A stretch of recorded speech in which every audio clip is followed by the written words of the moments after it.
Hey, welcome to Northwest Small Batch Brewing. I'm Steven, and today we're going to talk about water. So, we're going to talk about whether you can use tap water for your beer, or if there's anything you need to do to the water to use with your beer, and any number of things to do with water for new brewers. So, stick around. After the intro, we'll get started.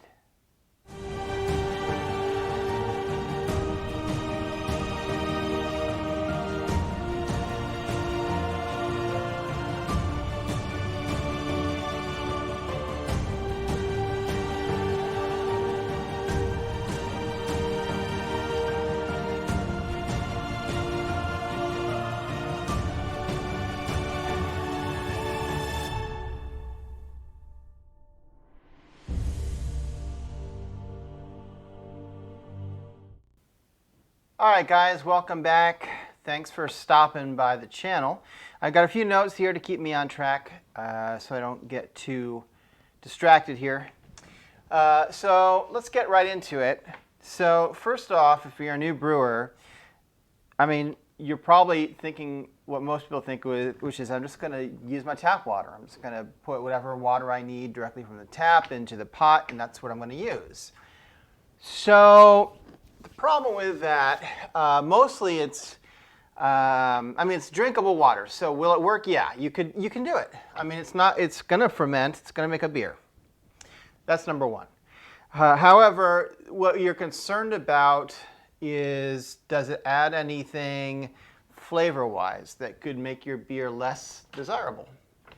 So the answer is yes, right? So all municipal water is going to have some kind of agent in it to sanitize it. Make sure that there's nothing in it that's going to make you sick. So years ago, they would use chlorine. Now, I think most water bureaus no longer use chlorine. Because it used to be that chlorine, you could just let the water sit out in a pot overnight. The chlorine would evaporate out of the water, and then you could just use it. It's not the case anymore. So the problem is chlorine, because you can leave it out like that, it evaporates, right? So the Water Bureau puts the chlorine in at the water treatment plant, and then it travels through the pipes and through the city, and depending on how long it takes to get to your home, it evaporates out of the water before it even gets to your home. So the problem is that there's no guarantee that the chlorine that's keeping your water perfectly sanitized and clean is still actively working by the time it gets to your home and your tap. So to fix that problem, most water bureaus are using a chemical now called chlorinine. Now I know that it sounds very similar, and it does smell and taste the same as chlorine. However, it doesn't evaporate out of the water like chlorine does. So you might ask, well, can you just boil the water out? Can I take my tap water, boil it, and be done?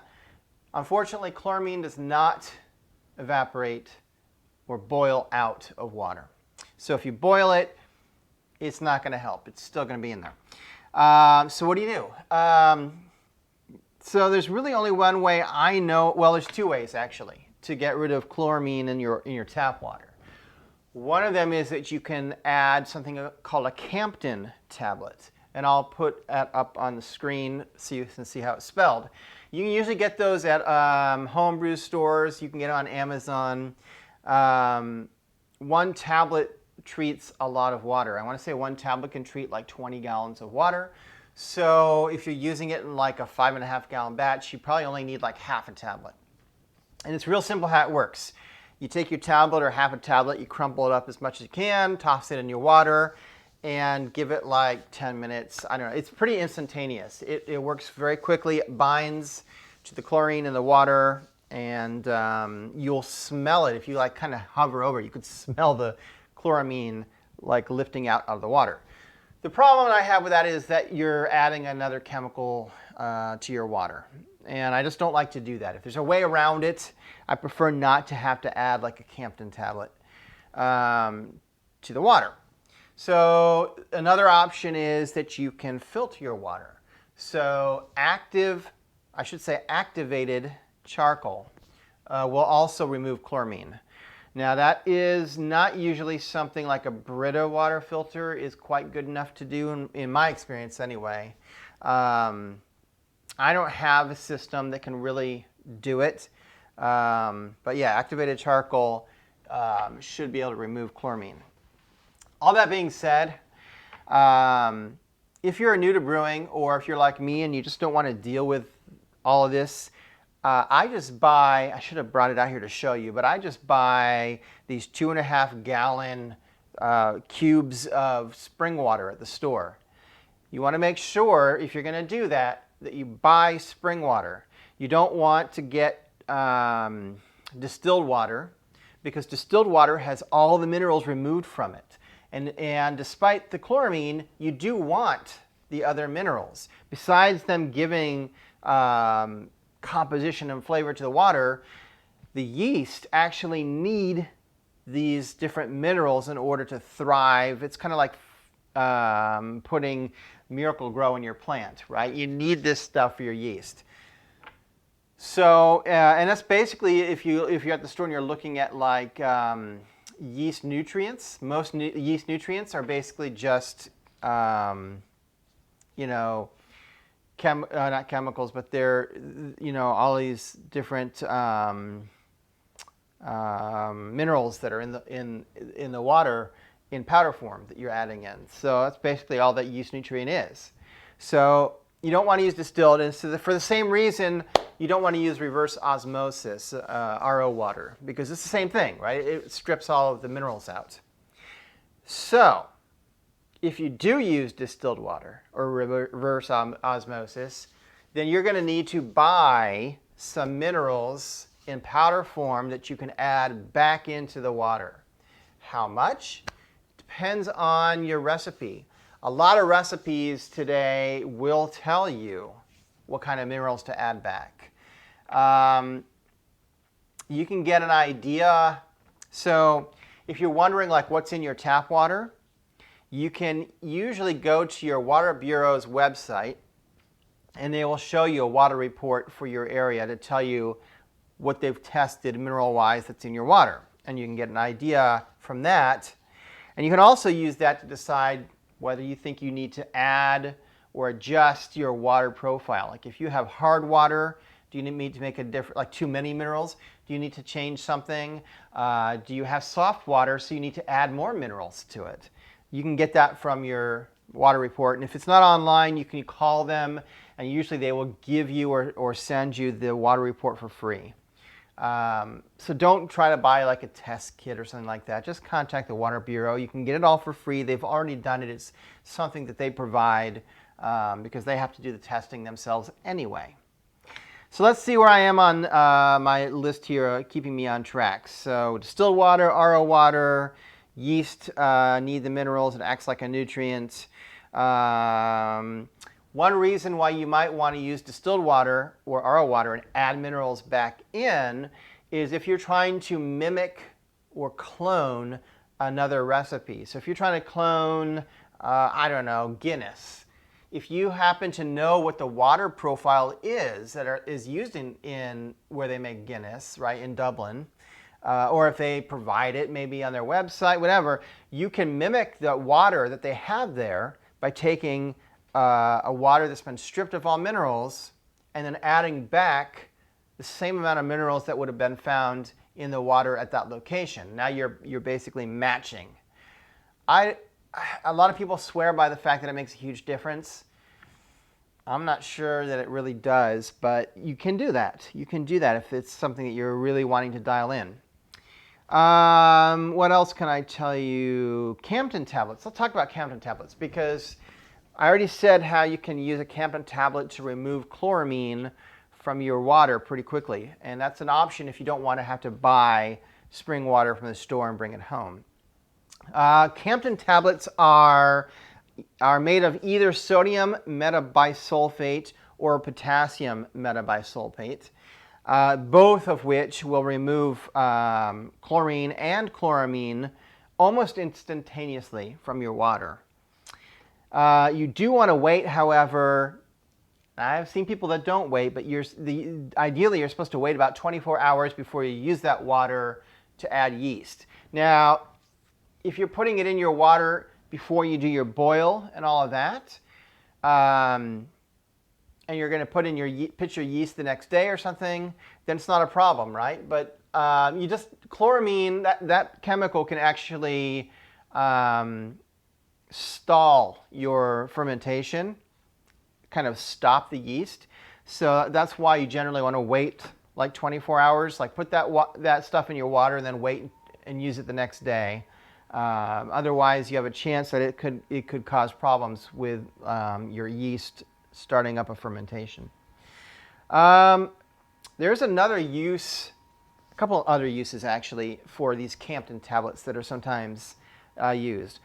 They supposedly can help prevent oxidation. So that's when you have your beer, we're always telling you don't let oxygen get to your wort once it's started to ferment.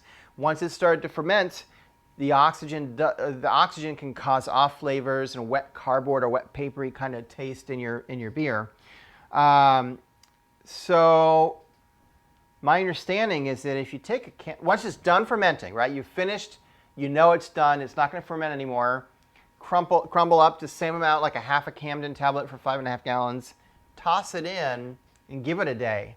What it'll do is it will bind to the oxygen inside the beer and expel it. So if you're worried about, especially if you're doing like an IPA, which is very, very sensitive to oxidation, maybe it's worth giving it a try. Throw a Campden tablet in there and give it a day to release any oxygen and see if maybe it makes a difference. I'm not sure. I never do it, but I don't really brew IPAs. So the beers that I make are not usually that sensitive to oxidation. Obviously, you would only want to do that if you're kegging your beer and force carbing it. Because if you throw in the Campden tablet, it's pretty much going to, it's not a guarantee that it's going to destroy the yeast and keep it but it's going to make it very difficult. So the chances are that you may not be able to bottle condition once you throw that Campden tablet in, because it's halted the yeast production, and now if you put more sugar in, it may not start, you may not get any carbonation. So if you're going to bottle condition, don't do that. That's only for kegging, and it's really not something you have to do. So don't take my saying that as, hey, you have to do this as part of the process. It's just something I read about that you can do, and supposedly that it can remove the oxidation. But I can really only think of doing it, if you're doing like an IPA or a beer that's really sensitive to oxidation, and if you're going to keg it, right? And along those lines, Campden tablets are used in combination with potassium sorbate, which you can also buy usually at a homebrew store, to stop or halt fermentation. So if you're making something like a wine or a mead or a cider and you want to back sweeten it, but you don't want it to start fermenting again when you add the back sweetening, you can halt fermentation. Now, it's not a guarantee. It's kind of the gold standard for stopping fermentation for homebrewers, but it's not a guarantee. So there is still the chance that you will still end up restarting fermentation. But it's your best chance if this is the way you want to go, if you want to chemically try to stop the yeast fermentation. So you throw in the Campden tablet with potassium sorbate, and that's what stops the fermentation. Look it up online if you're going to try it and find out what the ratio is and how much you need to add for the amount of wort, or in this case, it'll be beer by then, that you have. But it's something to consider if that's what you want to look into. Again, I try to stay away from anything that's chemical as much as possible. I'm making a craft product at home, and one of the reasons I'm doing that is because I don't want it to be like the commercial breweries. I want it to be as natural as possible. But that's just me. So I could give you a list here if you're interested on what kind of minerals you'll find in water, and that you might have to add back if you're using like distilled or reverse osmosis. So you'll have calcium, magnesium, sodium, which is salt, chloride, another salt, sulfate, and carbonates. You also find some hard metals like iron, copper, silicate, zinc, and manganese. So, one other thing that you can sometimes find in tap water that can be another reason not to use tap water, in addition to the fact that it has chloramine, is there can be nitrates in your tap water. So more and more these days, it's unfortunate, but what happens is the more people are using fertilizers in their lawns and whatnot, in their flowers or whatever, in their gardens, that fertilizer gets leached into the groundwater and it can make its way into your tap water. Those nitrates, even a very small part per million, like a very small amount of nitrates in your tap water, can have a negative effect on your fermentation. So it's another reason that I just try to get spring water from the store and use that. What I do is, like, every time I go to the store, I buy one of those 2.5 gallon containers. So I don't buy it all at once, so I don't have a ton of to bring in. And then once I have enough for a full batch of beer, I don't buy anymore until I've made a batch of beer, and then I start, accruing them again. What else? So you can get what you need to adjust your water chemistry, like the minerals and whatnot. You can buy them, the powder form of those minerals and whatnot, at homebrew stores or online at homebrew places online, or I'm sure Amazon. For example, you'll probably want to have Epsom salt on hand for adding back salt. Calcium chloride you can buy, gypsum you can buy, magnesium, chloride, sulfate, bicarbonate. You can buy all this stuff. So when you're looking at a water profile and it says this is what it should be, you could go buy all that stuff and add it into your water. There are people that do that. And especially if you live somewhere that has very chlorinated water, and you don't want to buy spring water, or you're making larger batches. If you're making like 10-gallon batches of beer, it's probably not worth it to always be buying the spring water. And if you're making beer more often than I do, which is like once a month, then maybe it's just not feasible for you to be buying that much spring water at the store and bringing it home. And in that case, maybe it makes sense. You're going to need to use the Campden Tablets and maybe get a water report and that sort of thing. I'm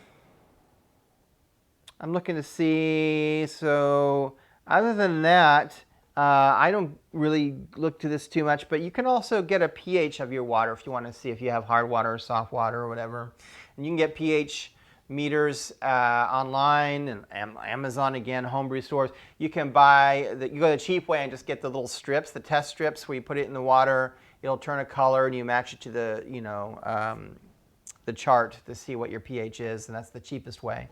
But that's it for water. So in summary, if you're only making small amounts of beer, like a gallon, 3 gallons, 5 gallons, I think it's probably feasible to do what I do, which is just to buy spring water. And then you don't have to worry about your water profile.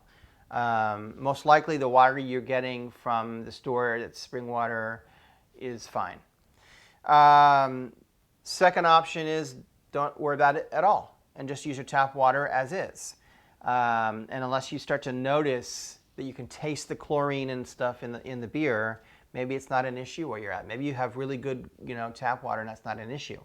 Buy Campden Tablets, right? If you're making larger amounts, like 10 gallons plus of beer, or you're making beer more often than I do. If you're making beer like every week or every 2 weeks, and you don't want to buy water constantly from the store, then buy some Campden Tablets that'll at least get rid of the chloramine and chlorine in your tap water. You can go, and if you want to go further, you could actually get water reports and see if you need to adjust the minerals that are in your tap water. And of course, you can have water delivered as well. There are some places where you can actually have water delivery, and maybe that's a economical option for you. I'm not sure. I haven't really looked into those kinds of prices and whatnot, but there you go. That's water in a nutshell, and gives you a good jumping off spot for beginning homebrewers. And hopefully that maybe clears up confusion if you were reading about water, or if you got a recipe and you got to the water section and it was talking about all these minerals and you're not sure what you need to do or if you have to do anything. There you go. That's that. As I like to say, that's all I have to say about that. So, thanks for stopping by. If you would, hit the subscribe button. That way you can get notified the next time I put out a video, which is generally every Monday, unless I run out of material. And hit the like button. It helps to get my channel noticed, gets me on the map, so I appreciate it personally. If when you hit the like button, feel free to put a comment if you have a question or if you have something to add, something you do regarding water that's different. Maybe you have a method that you like to use. Certainly easy for me to miss stuff because I get sort of, pigeonholed into my specific way that I brew beer. And it can be different depending on how you brew beer and how often you brew beer and how much beer you brew. So, as always, thanks for watching, and I hope that you are brewing something good and that you'll share that once you have it done. So keep it going and happy brewing, and I'll see you next time. Bye-bye.